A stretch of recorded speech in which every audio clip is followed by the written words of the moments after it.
pozdravljeni v današnji tiskovni konferenci, kjer vam bomo predstavili projekt Vrečka na vrečko. Društvo Ekologi brez meja nadaljujemo z okoljskimi aktivnostmi v sodelovanju z drugimi partnerji, ki vključujejo tudi najširši krog prebivalcev. Projekt Vrečka na vrečko bo potekal v okviru Evropskega tedna zmanjševanja odpadkov med 20. in 28. novembrom. Gre za teden, ki ga je lani začela izvajati Evropska komisija s podporo programa Life Plus z namenom povišati stopnjo ozaveščenosti pri zmanjševanju odpadkov. Namen je, da se v bistvu ta stvar dotakne vsakega prebivalca, vsak ukrep šteje in vsak mora sodelovati. Količina komunalnih odpadkov se non-stop povečuje. V Sloveniji se je med leti 2002 in 2008 povečala za 55%, večina teh odpadkov pa konča na odlagališčih. Pri tem izgubimo pomemben vir, v bistvu naravne vire. Hkrati pa želimo s tem projektom opozoriti tudi na to, da ob življenju, ki ga trenutno živimo Evropejci, bi potrebovali vsaj 2,5 zemlji, torej 2,5 planeta Zemlje. Zahvalila bi se vam torej za podporo, da ste se udeležili te tiskovne konference, saj nam s tem tudi dajete podporo pri našem mišljenju, saj se menimo, da je ta problematika s plastičnimi vrečkami in plastičnimi kozarci pereča tudi v Sloveniji. Mogoče zdaj predstavim naše sogovornike. Na moji levi je Urša Dolinšek, organizatorka projekta in članica Društva Ekologi brez meja. Andreja Palatinus, predstavnica društva Ekovita in strokovnjakinja z področja varstva okolja. Miha Artnak, umetnik in oblikovalec umetnine iz plastičnih vrečk. In Luka Mancini, predstavnik oblikovalskega studija Luka Tarina in oblikovalec umetnine iz plastičnih kozarčkov. Na začetku bi povabila k besedi Uršo Dolinšek, da nam pove nekaj več o namenu te akcije, o alternativah in o ciljih tega projekta. Izvolite. Hvala. Lepo pozdravljeni še z moje strani. Kot smo že slišali, so plastične vrečke velik okoljski problem. In v Sloveniji vsak posameznik porabi na leto od 150 do 300 plastičnih vrečk, približno pa jih uporablja le okoli 20 minut, potem jih zavrže.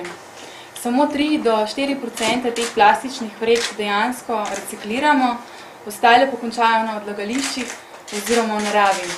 Več o tem, kakšno škodo delajo te plastične vrečke oziroma plastika nasploh, pa bo povedala moja kolegica malo kasneje, Andreja.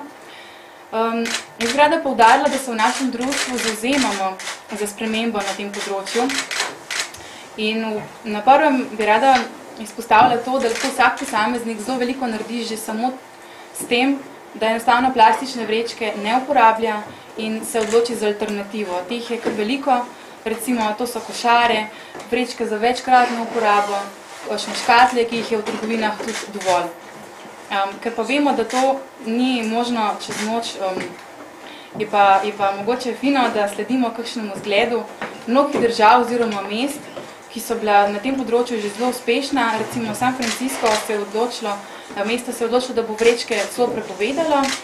Lahko pa gremo tudi po zgledu Irske, ki je že leta 2002 uvedla nek davek, neko okoljsko dajatev na plastične vrečke.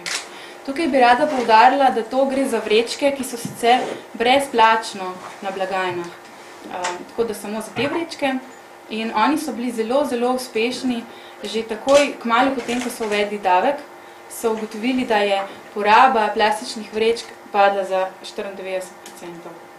Kljub začetnemu nasprotovanju trgovcev je zdaj uspelo. No, najboljša varianta so pa recimo refill trgovine, to so pa trgovine, kjer dejansko embalaže sploh ni.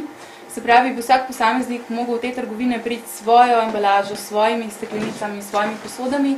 Pri nas je recimo dober zgled, so te mlekomati.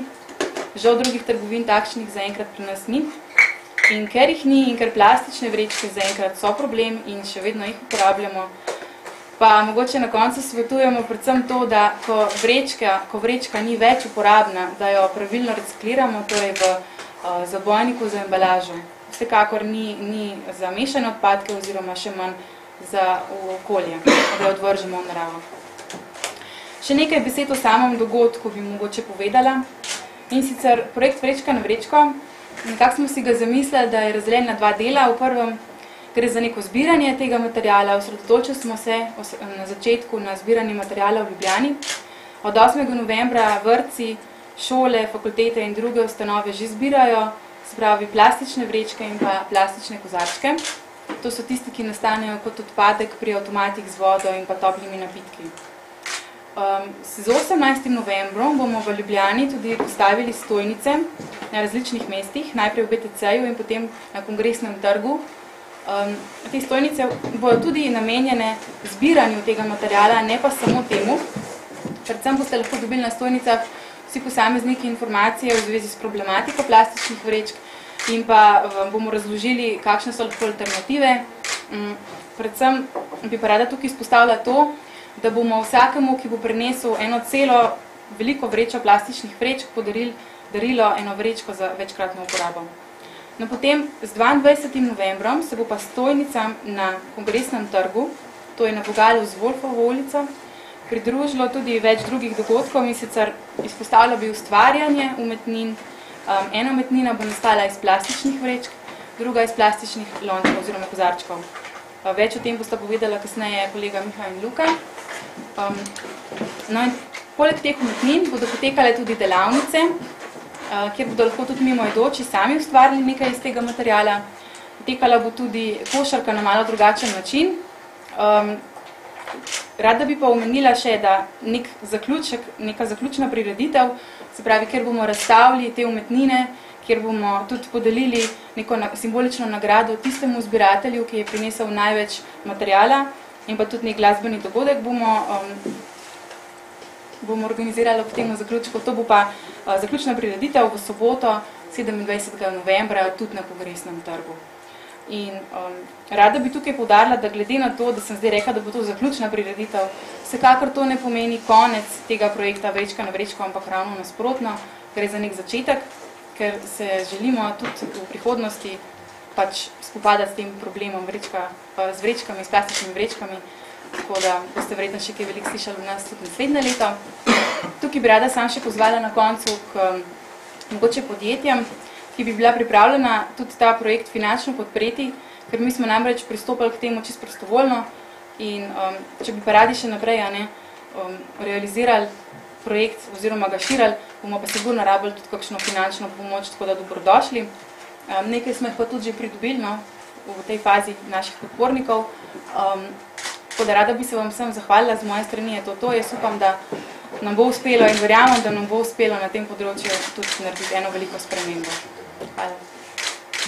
Hvala, Urši. Sedaj v nadaljevanju bi se ogledali kratek film, ki dodobra nakaže problematiko plastičnih vrečk in kozarčkov. Potem pa bi o stanju pri nas nekaj povedala Andreja.